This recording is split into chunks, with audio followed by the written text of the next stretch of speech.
And now the one that you're all waiting for,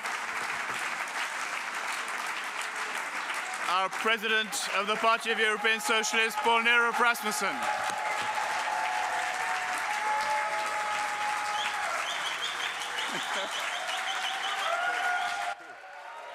Thank you very much. Thank you. Thank you so much.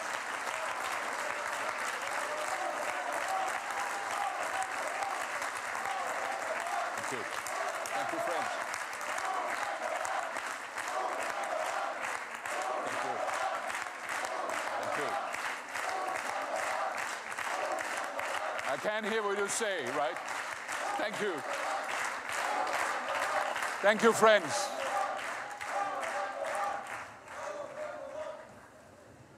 Thank you, friends. It's close to being to a football match right now, right? I mean, look at these wonderful colors, and I want to say to all the activists from the bottom of my heart, I've been with you all the time. I've said hello again to the first activist of the PS, and now I'm saying hello and thank you to the 20,000 activists we now have as our fundamental energy dynamics and force for change. From the bottom of my heart to all of you, thank you, activists. You are us. You are the soul. Thank you. Thank you.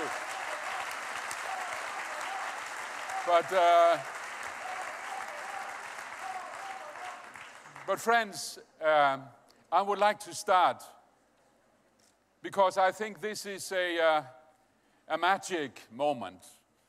A magic moment in more than one sense. Never before in the PS history have we been able of gathering 2,000 people in one room at one event, coming not only from our own family, but coming from all over Europe, from social NGOs who think this world is unjust, from environmental NGOs who think this world has to be changed, the climate has to be protected, from human rights organizations, our trade union friends, you are all here. The progressive people are all here.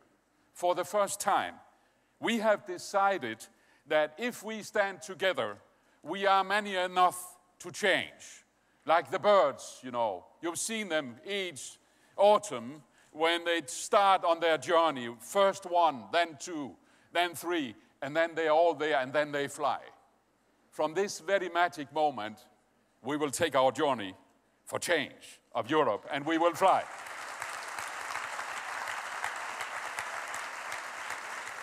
I of course also think it's a magic moment for me personally. I'm here to say farewell to you as a PS president. You know, my whole life I have listened to people's demands, people's body demands, and suddenly I came to the recognition that from time to time I need to listen to my own body's demands, you know. That's why it's time for change as far as I'm concerned. I'm still alive, dear friends, right? Don't worry. I'm not knocking at that door up there, but I'm knocking at another door. I'm knocking at the door to you. I'm knocking at the door to you because you are the future, because you and me and we will still change. So when I say goodbye as a PS president, I say good day as a PS activist. I'll go to Copenhagen now.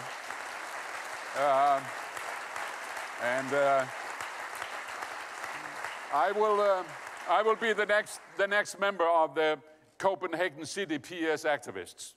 So I look forward to see you, friends. But I want to tell you a little story. Before I start on the political issue, I want to tell you why I, Poul, first got up on this stage, in politics, on the scene, on the engagement. What was it? What is the story? Why are we here?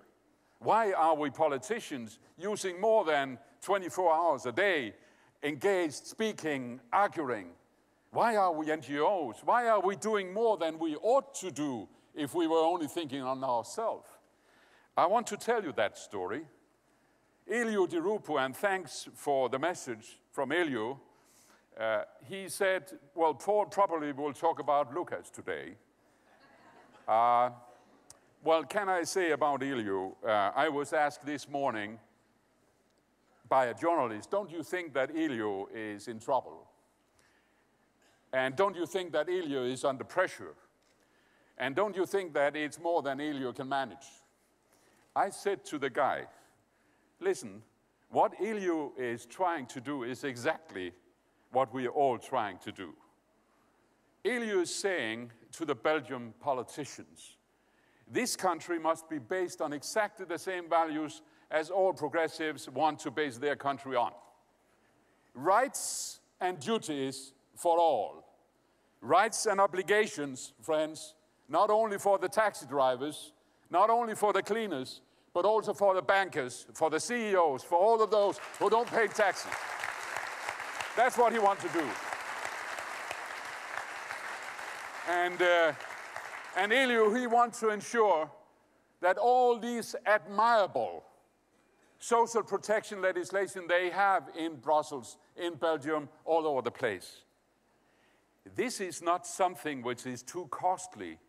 This is not something which Mercosi, as I call them, did you get it? This is not something which is too much, which is over the hill, which have to be cut away. This is something which is to the heart of the idea of a welfare state, which is that nobody should be left aside, that all of us should have a fair chance, whether we are born with a spoon of silver in our mouth or with a drag on our backyard, if you understand what I mean. And this is, so therefore I want to say to Elio, your fights, your negotiations right now is ours too, and you have our full and total backing of solidarity, Elio. Good luck, Elio. We'll stand behind you. So that's why I hope, Elio, that you will forgive that I will not talk about Lucas right now, but I'll talk about another little guy, a guy who was about 14 years old. And this guy was me, Paul, 14 years old. The first job I got in a fishery town in Esbjerg a couple of years ago was as a milk boy in an old dairy in the city. And, you know, I was bicycling with the milk bottles, and sometimes I made a small mistake in an order. And then the boss, an old-fashioned boss, you know, the boss talking about them and us. He was there, he called on me, and the whole team of this old dairy was there when he said to me how awful I was, how impossible I was, how talent losses I was, how ugly I was, and he really humiliated me in the front of all these guys.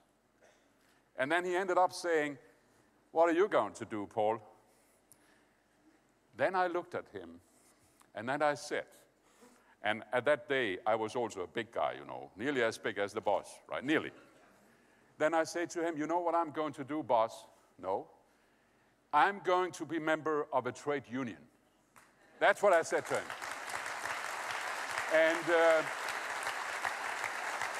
And you know,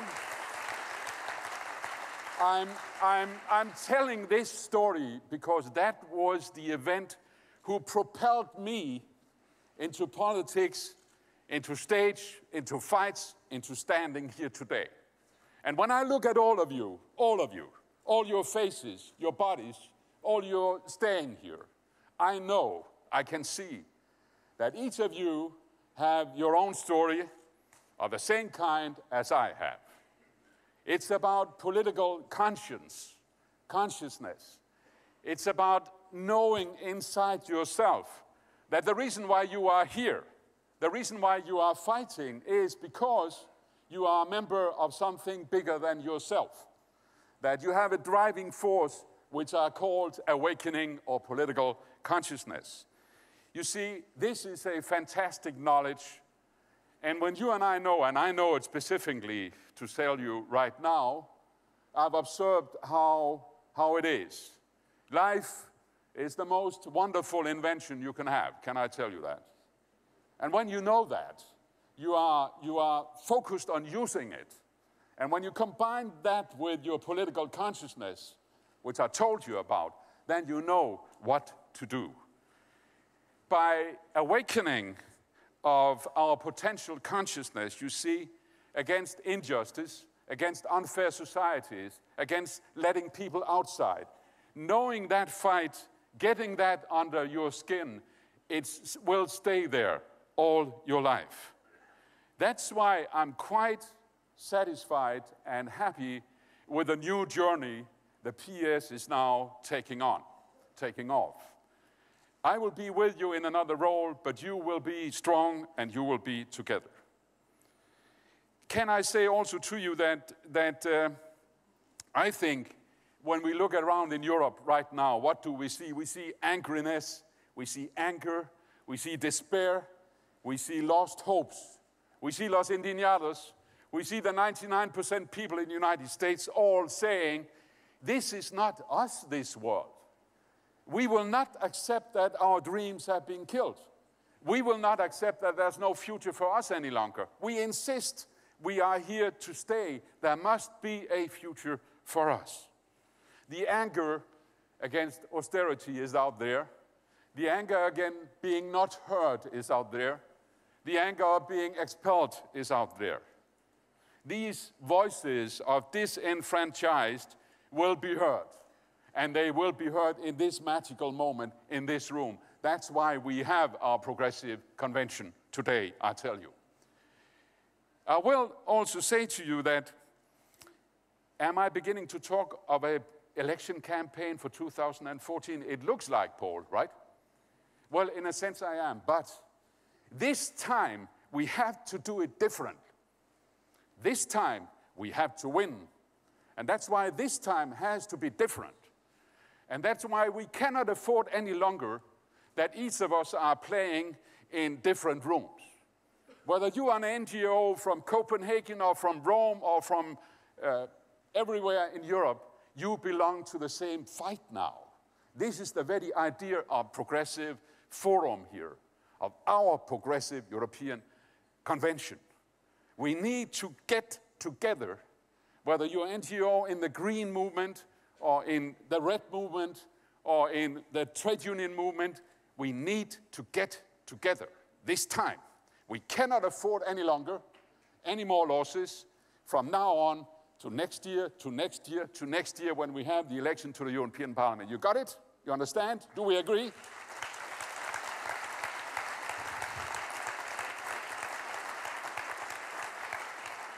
So we got 2.5 years. We got 2.5 years. Next year, election in France. We will win in France. We must win in France. We will all be there.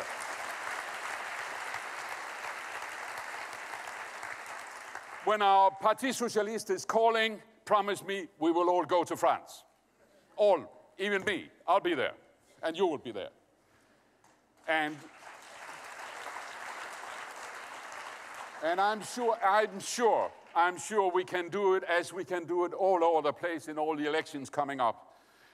Next year again, we will have election in Germany. I'm sure we can get it. But you're not getting it automatically. People out there are saying, come and get us. And we need to deserve that people give us their trust. Because I know you also, many of you, of course you are skeptical about the so-called political elite. I understand. Of course you are suspicious. They have disappointed you so many times. I understand. But listen, there's a difference here. There are them and there are us. We understand you, and that's why we need to go together now.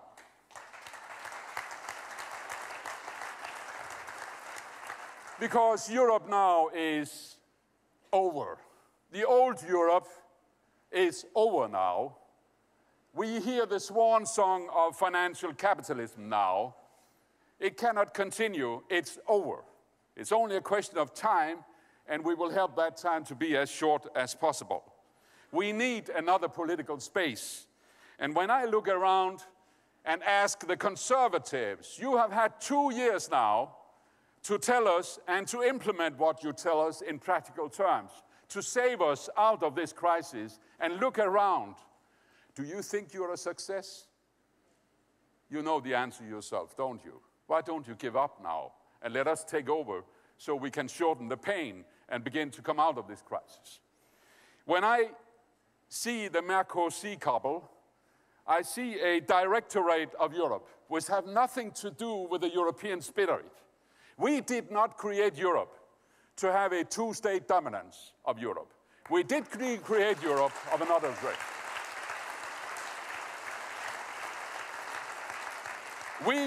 We did not create Europe to have credit rating agency to give characters to a whole nation.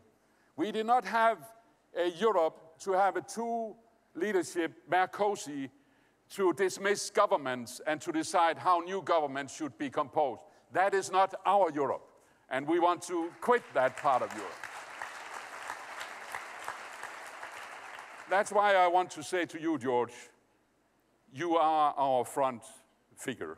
You are our leading, robust figure. We admire you and we respect you. I want to say that to you.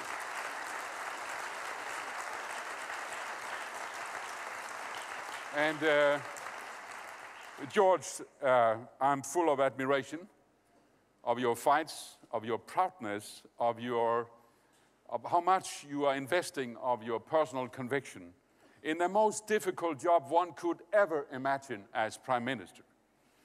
All others of us who have tried or are trying to be Prime Ministers knows what you have sacrificed, what you have done in the best interest of the country and your people.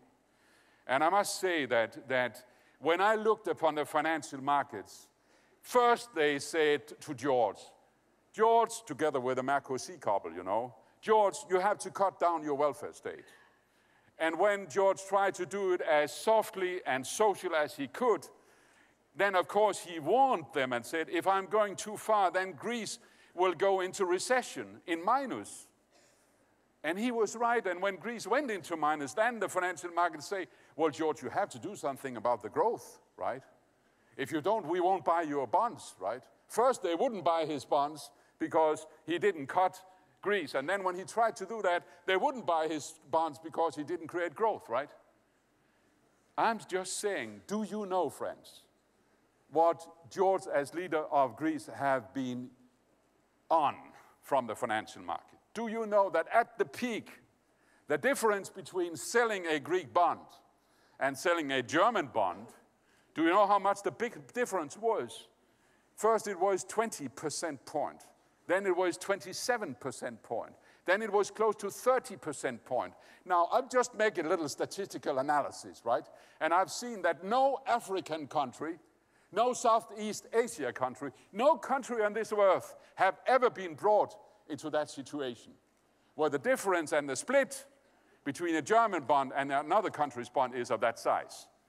So don't tell me, financial market speculators, that this is corresponding to the real economy.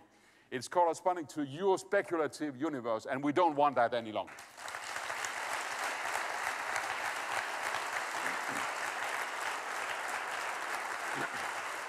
And this is why I know this swan song is not only a swan song for financial capitalism, it's also a swan song for Merkel and Sarkozy. I mean, we have said it again and again. We were the first who said we need to regulate the hedge fund managers, right? And first they said no, then they said maybe, then they said, well, let's try to do something. Too little, too late, and not sufficient. Then we said, we need to have the Eurobonds. That said, no, not at all. Under no circumstances, no, not at all. And we were the only ones who said it. Yesterday, I saw in Wall Street Journal, you know, the new Bible, right? Not mine, not yours, but someone's. I saw in Wall Street Journal that they say, please, Mercosur, take these Eurobonds. First, I thought, my God, have you got a wrong ally now, right? And then I understood. Because first, the financial market began to speculate about against George, against Consul X, Y, and Z, and they earned their money on speculating on the bonds of each individual country, because they knew that after all, Germany and France would save the Eurozone at the end of the day. Now they see that Germany and France, with the decisions they have made, cannot save the Eurozone. So now they're scared. Now they have perhaps been too tough. Now there's a risk that the Eurozone will fall apart. So that's why they say, please, Merkel, introduce the Euro bonds now, you see. I think that it's a question of time. I'm convinced that the Euro bonds will come, and we must be the front runners to realize that, because that is about Europe. That is about Europe. That is about building a new fence against speculation. That is an example of standing together. That is an example of Greece don't have to pay a difference of 30% points between German bonds and Greek bonds, or Portugal, or Spain, or Italy, or anyone else, Ireland. If we stand together, we can manage. That goes for the financial transaction tax. Have you ever heard of who pays taxes in the financial sector? It's only 2 years ago where one of the biggest guys inside the hedge fund managers said, well, to be honest to you, that was the front page on Financial Times. I pay a little less than my cleaning lady, right? So anybody can understand that we must have financial transaction tax, and anybody knows that this is also a question of time. Still hesitating, still too little, still too late, but it will come. Yesterday, Monti, Merkel, Sarkozy was gathered in Strasbourg. I did expect something more, can I say that? But I heard that they agreed something they called reforms. And I know all my electorate, when my electorate and yours, workers, families, hardworking families, are hearing the word reforms from these guys, they are saying, oh no, now they're taking my pension away from me, my unemployment benefit, my social security, my educational rights, and they are right. I am shocked, friends, I'm shocked.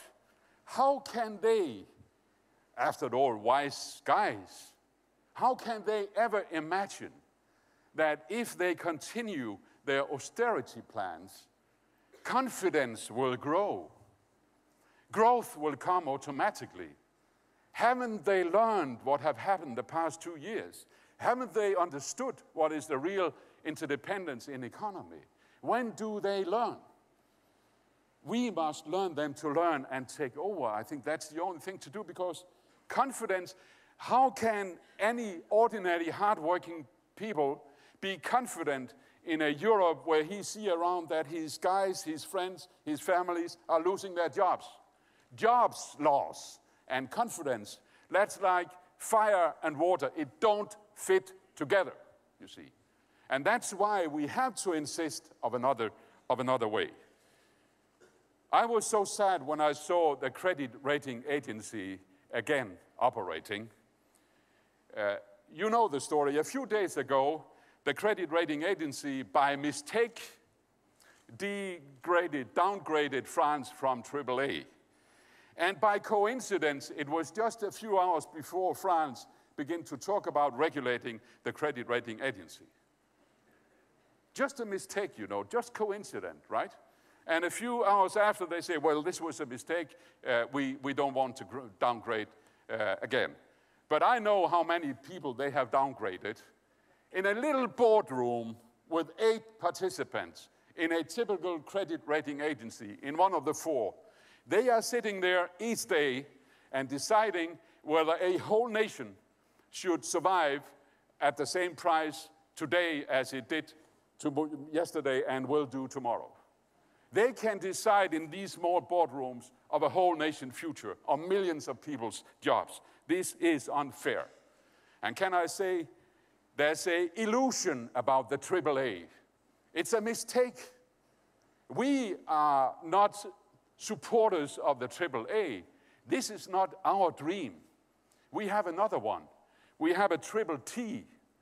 The triple T is sustainable because the triple T is about doing things together, together, together. You got that? That is the triple T.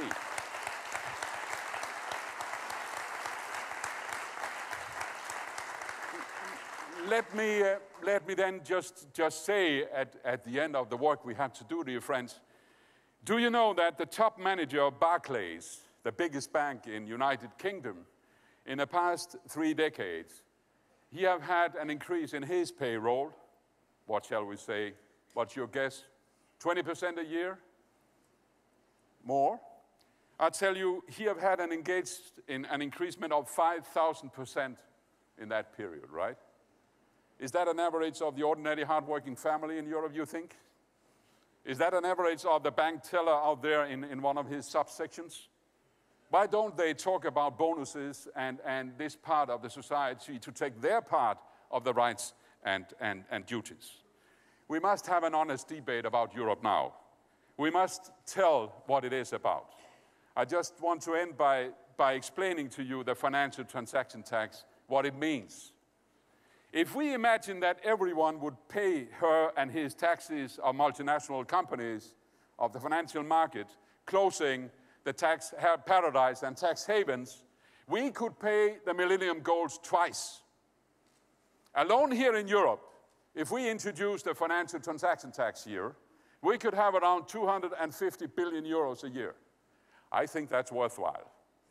I think it's worthwhile to be the basis for a new step forward.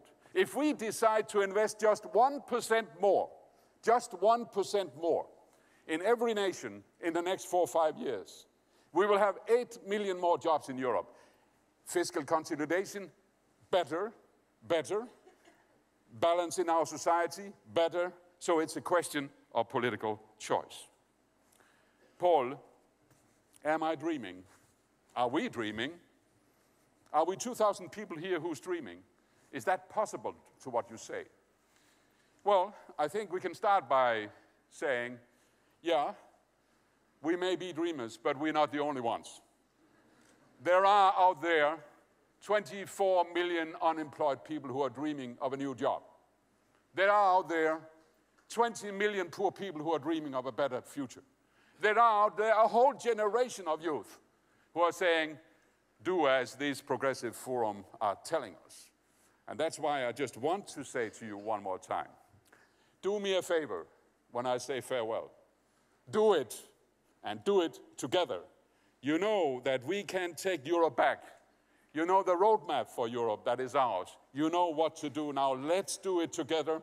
Let's convince the rest of Europe, and let's make the change. The most wonderful thing in life is to observe that standing together is the precondition for change, and doing it together, being part of something bigger than yourself, that is life. Do me that favor, and I'll knocking at your door all the time. Take care, guys. Thank you very much. Thank you very